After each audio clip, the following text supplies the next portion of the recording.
Jangan lupa like, komen, dan subscribe channel YouTube TVRI Bengkulu dan nyalakan lonceng notifikasinya.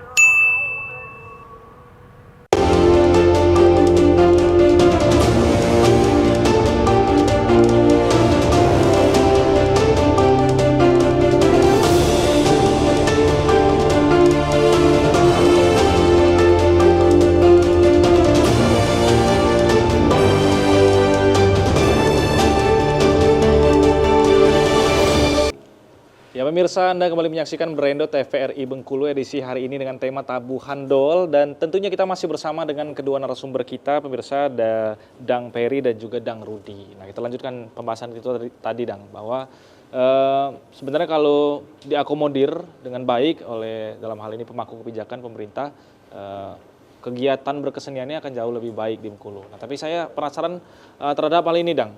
Antusias anak muda kini seperti apa, khususnya untuk memainkan alat musik asli daerah kita Bengkulu ini, yaitu dol, Dang. Karena kegiatan tadi seperti yang kita bahas, Dang, hiburan sekarang ini udah makin banyak.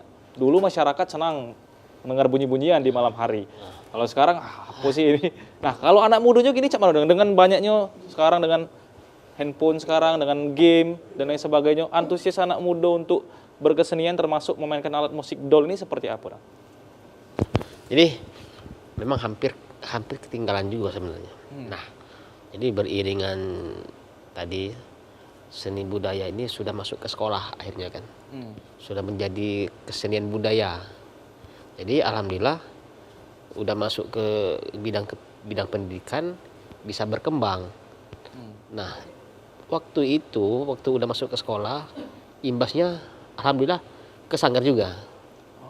Imbas ke sanggar artinya dengan ada kegiatan ilmu pendidikan di bidang seni budaya di sekolah, kembalinya dengan kami kerjasama dengan sanggar. Jadi bagaimana mengajarkan, mengembangkan dol itu semua. Jadi dijadikanlah ekstrakurikuler sekolah sampai saat ini, ya kan.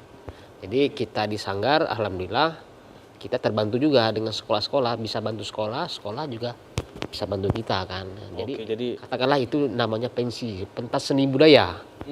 Itu udah terjadi setiap sekolah dari SD ya. SD, SMP, SMA udah jalan semua. Bahkan perguruan tinggi ada juga yang perguruan tinggi. Sampai ke perguruan tinggi berarti. Nah, jadi di situ akhirnya dari anak-anak sekolah dia bisa bergabung dengan kami komunitas sanggar. Alhamdulillah sampai saat sekarang anggota tetap banyak terus, nggak pernah bertambah kan? Ya, bertambah terus, nggak pernah berkurang. Ada yang mau gabung. Oke. Gitu, alhamdulillah. Kewajiban mereka oleh pihak sekolah untuk mengenal budaya, mengenal alat musik khas dari Bengkulu, termasuk salah satunya dol. Akhirnya sekolah kerjasama juga dengan sanggar ya. Alhamdulillah. Nah, tapi kalau untuk antusias yang memang dia secara itu kan tanggung jawab mereka di sekolah, suruh bikin pertunjukan misalnya, akhirnya diarahkanlah ke sanggar. Artinya mau tidak mau, suka tidak suka dong, ya kan? Akhirnya mereka datang ke sanggar dan akhirnya mereka daftar. Tapi kalau yang secara pribadi mereka memang sebagai pelaku seni, mereka menganggap bahwa ini adalah passion mereka, ini adalah jalan mereka, itu sekarang nih masih banyak nggak, Dang? Alhamdulillah masih banyak. Kalau terbukti dengan di sanggar-sanggar yang ada di Kota Bengkulu ini, peminat yang remaja, bahkan yang anak-anak pun banyak yang berminat untuk mempelajari musik dol atau kebudayaan tradisi Bengkulu atau seperti tariannya juga seperti itu. Jadi kalau untuk peminat, kalau untuk di Bengkulu ini, kalau untuk seni budaya dari tingkat anak-anak sampai remaja, bahkan yang dewasa pun banyak sekali. Nah, kecintaan mereka akan kebudayaan itu nggak bakal pernah hilang gitu kan. Jadi antusias mereka untuk mencintai, mempelajari atau mendalami seni budaya yang ada di Bengkulu ini sendiri itu luar biasa sekali.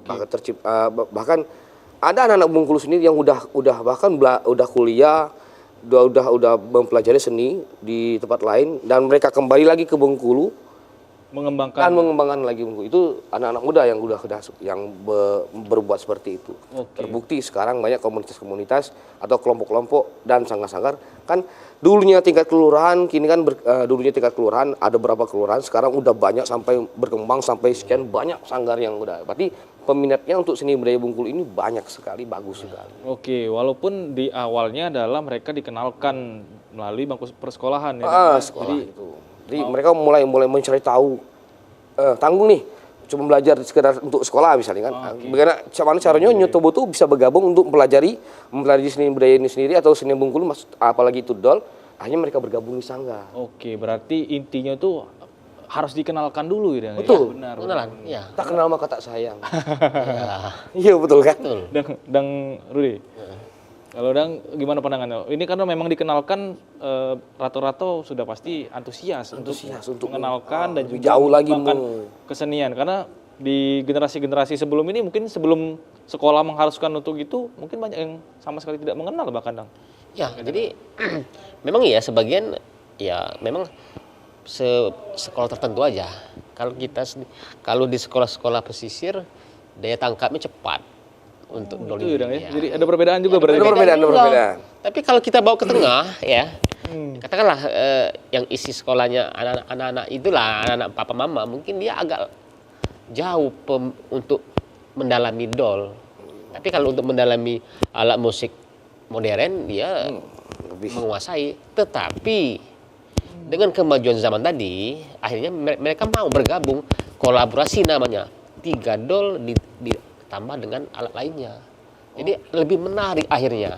Tapi kalau kesimpulan bagi Dang, kesimpulannya ya, Iya. indah sekali musik itu. Jadi tidak bisa neko-neko lagi lah kira-kira gitu kan. Jadi ya saya juga terima kasih juga dengan pemerintah juga yang mendukung dengan kesenian budaya kita Bengkulu. Sekolah-sekolah juga mendukung. Sudah menjadi pembelajaran yang wajib sekarang kan. Iya. Nah, jadi akhirnya kita sebagai pelaku seni sangat-sangat ingin maju terus sampai kapan. Padahal contoh aja, sekarang ini anak-anak kelas umur 3 tahunnya udah bisa pukul dol. Iya. Dia dadakan ya. Tahu sendiri. Dia peka telinganya. Peka. Timus ini nggak bisa diajak, cuma dengar aja dia bisa. Iya. Alhamdulillah sekarang ya. Karena berkembangnya kelompok-kelompok seni atau komunitas-komunitas seni yang udah sekarang udah banyak kan. Jadi anak-anak yang ini udah dengar gini ya, mereka pengen tahu, mereka pengen belajar gitu. Malah sekarang nih ibu-ibu banyak ya, ibu-ibu. Ibu juga Dang. Ibu juga. Ibu, cewek-cewek yang Nggak digalakkan dari ibu-ibu dari di Main dol nih, Dang? Iya, belajar main dol gitu. Ibu-ibu main dol. Iya, berarti kalau sebelum-sebelumnya belum ada. Belum. Bukan untuk main dol ya, Dang ya. Ini identik dengan alat musik yang Laki-laki gagah gitu kan. Keras kan. yang gerot-gerot. Iya. Bahkan dari Badan Kepolisian pun udah mendalami, udah mempelajari dol. Terbukti di SPN Curup itu Ya. mereka udah punya dol, udah tampilkan dol yang mereka pelajari dari seniman-seniman yang ada di dekat di daerah mereka di Curup itu kan. Nah, dan mereka pun udah sering nampil di kota ini, acara-acara kepolisian, acara-acara apapun untuk itu mereka tampil gitu. SPN di Curup itu udah mempelajari dol itu. Oke. Dan mereka udah punya dol sendiri gitu. Jadi ketika dia punya acara, dia siap tampil, dia nggak gabung lagi dengan sanggar. Ini berkembangnya kan kecintaan kita. Alhamdulillah kan dol akhirnya dol berkembang, dol bisa maju seperti itu. Oke, berarti atas dasar awalnya tadi cuma dikenalkan ya, Dang ya. Dengan sendirinya Mereka berminat, mereka ketika punya mendalami, menyelami, punya kesadaran juga untuk mengenalkan mencintai terus. ikon dari Kota Bengkulu ini, dol ini sendiri. Kalau dalam tahap pembelajarannya nih, Dang, untuk pemula-pemula nih, Dang. Kalau alat musik yang lain kan, Dang, dia bisa berdiri sendiri misalkan. Betul. Nah, seperti gitar misalkan dimainkan sendiri, nyanyi sendiri, bisa. Kalau dol ini kan, kalau untuk mengiringi ada kendala nggak, Dang? Kalau untuk belajar untuk pemulanya nih, Dang. Kalau sampai saat sekarang nggak ada kendala, dulu paling gampang dipukul. Peka telinga kita insya Allah bisa. Itu aja. Yang penting mendengarkan, ketukan, langsung bisa. Oke. Nggak susah sebenarnya, dol itu nggak susah sebenarnya. Oke, berarti kita masuk ke jenis-jenis pukulan nih, Dang. Nah, supaya ini pemirsa juga memahami nih kalau jadi bukan jedak-jeduk aja. Enggak. Punya aturan. Ya. Oke, siapa nih mau menjelaskan nih, Dang? Saya yang jelasin. Kalau untuk pukulan dasar dol itu ada 3 macam. Tamatam, suena atau meradai, sueri atau lego. Itu hampir sama namanya. Itu di 3 macam pukulan. Kalau tamatam itu pukulnya memang agak rapat, memang agak susah dipelajari, tapi dari tempo yang pelan, dari ini bisa diajarkan, alhamdulillah bisa mungkin cepat dimengerti oleh orang yang pemula. Yang paling gampang itu suena atau meradai dan sueri, itu paling gampang untuk dipelajari karena pukulannya nggak terlalu rapat gitu. Ya. Oke, berarti dia perbedaannya itu cuman di rapat dengan tidaknya. Rapat dengan tidaknya. Iya. Itu. Hmm. Nah, kalau untuk Sweri sendiri itu punya anaan, punya anaan pukulannya itu. Anak gitu. pukulan ya. Jadi, ada pengiringannya lagi, jadi memang agak rapat. Tapi kalau itu jangan dipergunakan, tapi memang harus diperkenalkan biar nggak hilang gitu kan. Jadi Sweri ini punya anaan pukulan, terus meradai juga harus punya pengiring tasa. Karena sifatnya meradai ini kan bersautan dengan pukulan perkusi lain, itu yang namanya tasa gitu. Oke. Nah, itu. Kalau tam-tam memang agak rapat pukulannya. Kalau memang pertama kali dengar memang nggak sulit untuk mempelajari tam-tam itu. Nah, sulit itu karena temponya yang cepat kah? Temponya- Atau karena memang ada teknik-teknik tertentu Dang dalam memukulnya ini Dang? Ada teknik tertentu, karena memang ada agak gimana sih, rapat jedah pukulan itu memang agak rapat gitu. Oke, ini saya coba mewakili yang awam ya Dang ya. Kan di dol itu kan ada bagian kulitnya, ada di bagian yang kerasnya di samping-samping. Itu beda-beda juga Dang? Enggak, tergantung kita memvariasikan pukulan itu seperti apa. Kalau untuk ketika pukulan dasar tadi nggak perlu kita mukul pinggir, karena untuk pinggirnya itu ada tasa. Oke. Kalau sekarang kan udah banyak variasi pukulan-pukulan dengan menggunakan pukulan-pukulan pinggir dol, bahkan dolnya dimerengkan ini kan bisa. Itu tergantung kreativitas kita masing-masing. Oke, berarti kalau yang mukul samping ini itu di luar dari tiga Di luar. pukulan dasarnya tadi? Itu sudah kombinasi pukulan. Oke, terlalu. Ya Itu udah kreativitas mereka itulah masing-masing. menariknya dol. Iya. Bisa dibawa, dipukul apa aja dia tetap indah bunyinya kayak gitu kan. Sebenarnya dol tuh boleh dibilang bisa digabungkan dengan jenis alat musik apapun, tergantung kita membuatnya seperti apa, keinginan kita seperti apa. Iya, karena dia alat musik yang identik dengan tempo gitu ya. Dan? Iya, di tempo. Tempo, dia menentukan tempo. Walaupun nggak punya nada, dol tuh nggak punya nada. Beda ada. Beda-beda bunyi, ada bunyi pelan, ada bunyi kencang, beda-beda. Ada ngebas sama dengan kayak drum itu lah. Tapi mereka nggak punya, dol itu nggak Aturan. ada aturan nadanya. Nah, tergantung kayak cuaca kadang tuh. Kalau cuacanya Butuh dingin, BMKG gitu. kalau cuacanya dingin, hujan agak Bunyinya gendam.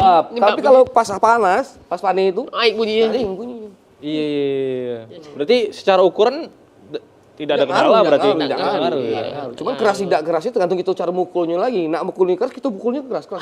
Kalau nak pelan kita pelan. Sambil agak emosi dikit udah. Itu kan. Kalau dipukul sampai pecah. Lain kalau drum kan punya Dulu, kalau sekarang enggak lagi kan. Kalau sekarang kan karena dijadikan alat musik. Iya. Gitu ya. Jadi Iya, karena tadi identik dengan Bentuk perkusi alat lah. musik yang musik. laki-laki perkasa gitu ya. Dang. gagah ya. Gagah gitu ya, Dang, ya. Memang gagah gitu.